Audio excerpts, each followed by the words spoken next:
Hola Gillo, gracias por atender. Hola Toto, ¿cómo te va? Buenos días. No, por favor, que gracias por atender. Yo soy el agradecido por esta invitación. Bueno, muchas gracias.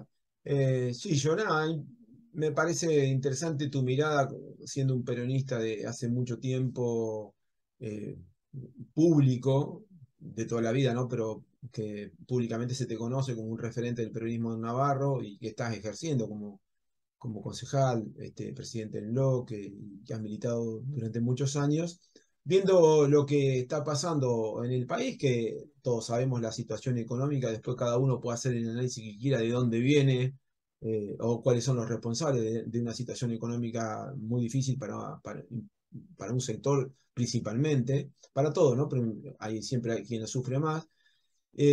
Pero bueno, este aire que llega con un nombramiento de una persona muy fuerte a nivel mediático, más que político, pero mediático, que es Sergio Massa, y que también genera esperanza en algunos sectores, ¿no? ¿Qué mirada haces vos desde el peronismo y desde tu opinión como vecino también, ¿no?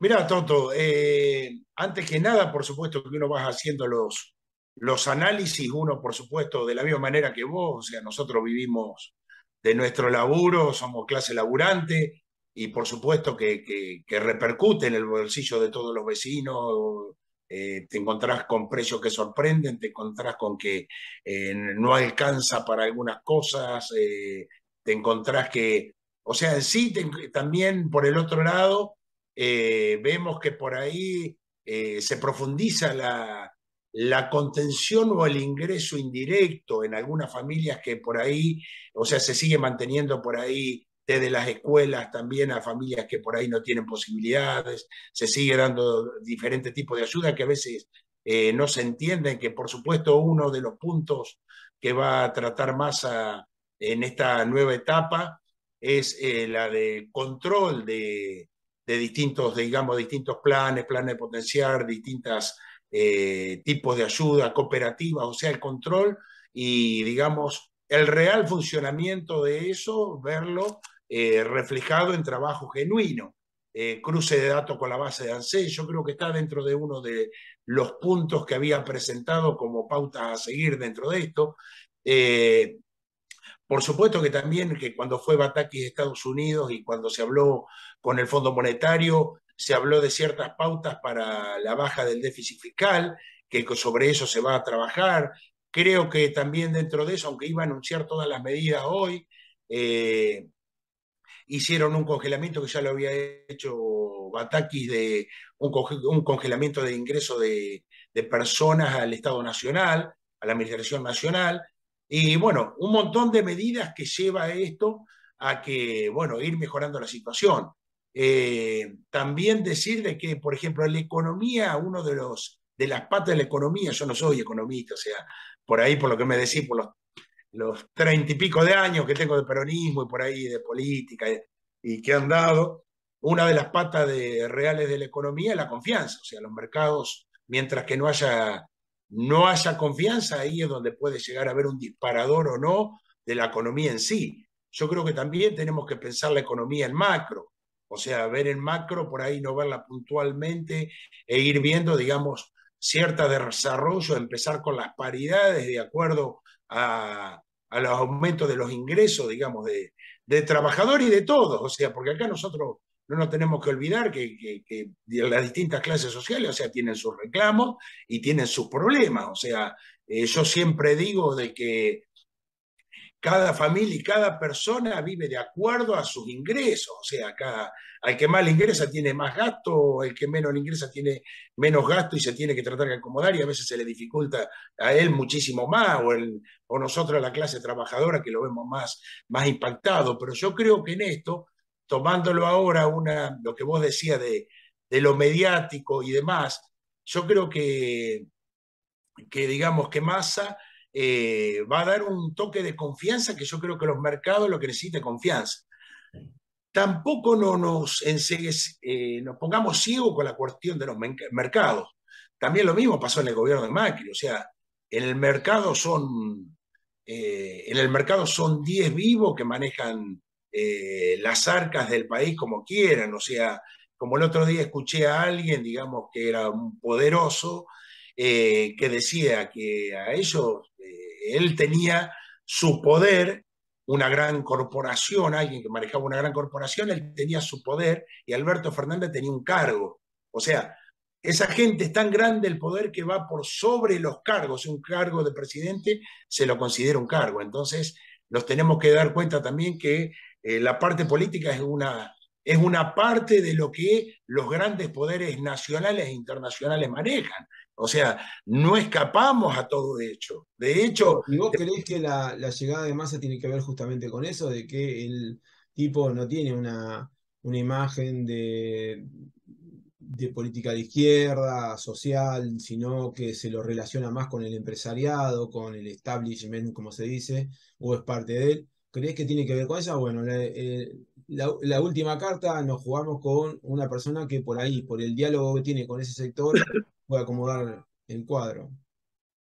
mira, Toto, yo creo que si nosotros hacemos un raconto de la vida política de Massa, Massa siempre habló con todos. O sea, si vos te pones a pensar dentro de su carrera política, Massa habló con todos. Se sentó a hablar con todos y habló con todo el mundo. O sea, él políticamente se fue desplazando de esa manera. Por supuesto que ahora empiezan a salir los memes, los videos de lo que decía, lo que no decía, pero a lo largo de cualquier carrera política se puede llegar a tomar una posición totalmente distinta. O sea, cambiar el pensamiento, tener otro escenario, Y yo eso trabajarlo de otra lo manera. comparto, Pero Gillo, ese es el punto. de que uno puede estar de un lado y después puede estar del otro, o que uno puede pensar de una manera y después, porque en la vida te va pasando que vos con los años te vas encontrando con ciertas sorpresas o cosas que te hacen cambiar. Lo que es medio complicado para Massa y los memes, todo, porque a no mucha gente se le encuentra cambiar tanto o decir cosas tan hirientes como tratar de ladrones o que van a terminar con la corrupción y se está refiriendo justo al gobierno que vos siempre apoyaste. Entonces, nada, no, sin ánimo de hacerle mal a nadie, pero digo, es difícil, viste, a veces la confianza cuando una persona que sí es muy inteligente y muy abierta y evidentemente se ha manejado muy bien dentro de la política, ha sido bastante duro en sus declaraciones, ¿no? No, por supuesto, eso por supuesto que es una de las cosas que se cuestionan, digamos, dentro de esto. Pero también no nos olvidemos que cuando se hizo la conformación del Frente de Todos, el Frente de Todos, digamos, es una coalición, Sí, sí. es un frente, que él entra también, entra con el Frente Renovador, con ideas del Frente Renovador, y que en algunos momentos por ahí estaba en disidencia con algunos pensamientos. O sea, es lo que está haciendo, digamos, en este momento, por ahí tratando de ser, o sea, quien pacifique un poco, que sea nexo un poco entre Cristina y Alberto, que, o sea, todas esas cuestiones que pasan en todos los frentes, Toto. O sea, Sí, pero acá, es verdad, ¿eh? vos no creés, por ejemplo, tirándolo a Navarro, ¿no? Pues yo siempre digo, los de arriba tienen que aprender un poco más de los de abajo, siempre digo eso, yo, pero sé que lo digo como un filósofo barato de pueblo, ¿no? Pero Sí, en los pueblos tenés ciertos códigos en los que, para que la convivencia sea algo que evite un montón de cosas desagradables, uno hace cierto esfuerzo por el trato, por el debate, pero bajarle el tono cuando se está poniendo muy jodido. Vos imaginate hoy haciendo una declaración conmigo diciendo que querés sacar a, a est- a esta gente que por qué roba o tratar a la oposición de inútiles o de ladrones. Y mañana, viste, verte en ese lugar, yo diría, pero ¿qué le pasó a Gillo? Porque nos conocemos y porque somos del pueblo y porque sabemos qué clase de personas somos. Siempre tratás de evitar, hasta a veces lo que por ahí pensás, pero tenés miedo de decirlo, porque sí, a ver si no es así. Viste que siempre tenés. Arriba es como que no hay reparo, se puede decir cualquier barbaridad. es lo que pasa, o sea, yo creo que esos códigos tienen que estar también, tienen que estar presentes en ciertas cosas. Por ejemplo, lo que vos decís, trayéndolo un poco a la parte local, nosotros dentro del Consejo Deliberante, que es la parte que nos compete a nosotros, Nosotros, fíjate que no nos vamos a meter con temas privados, temas personales. No, Si podemos dar una mano en algún sentido, si alguno tiene un problema, lo vamos a hacer. Podemos llegar a tener discusiones, pero son discusiones casi risueñas, si te pones a pensar, cuando se arma algún tipo de discusión, por supuesto, del ámbito que se da. Pero totalmente. te vuelvo a repetir, nosotros dentro del seno de las comisiones y demás, nosotros vamos a trabajar, no discutimos, ya hace años que no se discute política ahí adentro, o Decime, sea, dentro de las ¿qué tema te comisiones. interesa hoy que crees que es importante para el desarrollo de Navarro, para el futuro? Dentro de todo lo que te llega, que como concejal te llegan mil temas, ¿no? Pero, ¿qué tema te gustaría apuntar para decir, a ver si podemos mejorar en esto y orientarnos en esto y estar todos juntos en esto? Bueno, nosotros dimos la oportunidad de estar todos juntos en algo y que por ahí, por algunas posiciones meramente caprichosas, de la construcción de las 60 viviendas en el predio de 24 entre 3 y 5, o sea, ahí, digamos, teníamos la posibilidad de tener viviendas de la misma manera que también en su momento se perdió que se pudiese hacer la escuela técnica nueva también en ese lugar. Ahí fue una asignatura pendiente que nos quedó con algunos proyectos, para no decir que no quería hacer casa a la oposición, presentaron proyectos medio estrambóticos y por ahí, digamos, muy limitantes en sí, que digamos, para poder tener un proyecto presentado, por ejemplo, con de Juntos Pro, que presentó un proyecto donde quedaban muchos espacios en vano, se dejaban lugares libres, plantas bajas libres, toda una cosa que era un proyecto urbanístico donde realmente iba a poder tener una casa de procrear quien ganara fortuna, porque digamos los costos iban a ser altísimos.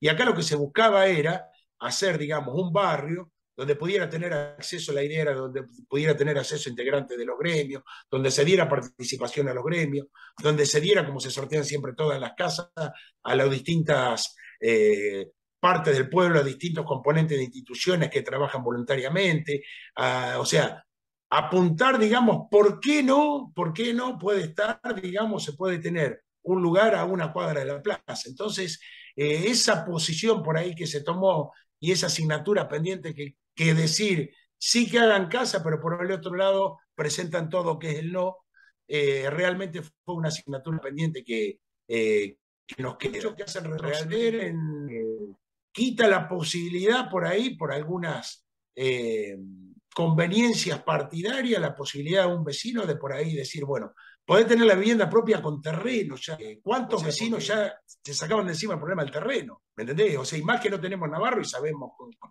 cómo desaparecieron los terrenos en Navarro, entonces esa es una de las grandes problemáticas que tenemos. Entonces, ¿Qué opine sobre también. esta realidad, no solamente a nivel nacional, sino a nivel local? Yo decíamos, uno quiere. Sí, se me cortó un cachito porque Está sí, bien, ahí estamos. Hice el aguante ahí para poder seguir está charlando. bien.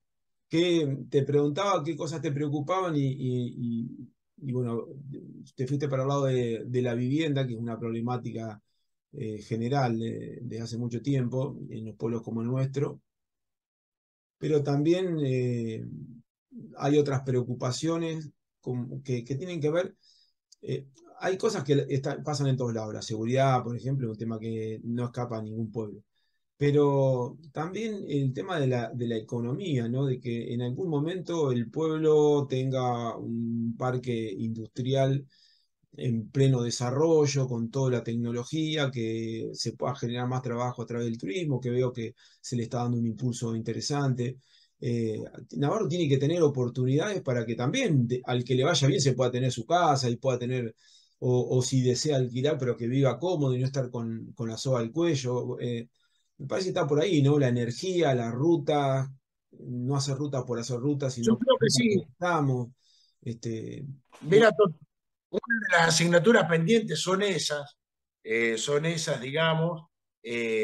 Por supuesto que habría que vender más el parque industrial, digamos, habría que trabajarlo, digamos, trabajar más. El problema es que también en el parque industrial hubo durante estos años una recuperación de tierra, porque sinceramente era tierra de nadie, o sea, había gente que no producía nada y creo que llegaba a tener como no me acuerdo cuántos lotes tenía, si Sí, eso llegó a es tener verdad. como 3 o Es verdad. 500 metros cuadrados, sin producir nada y donde tenían ovejas.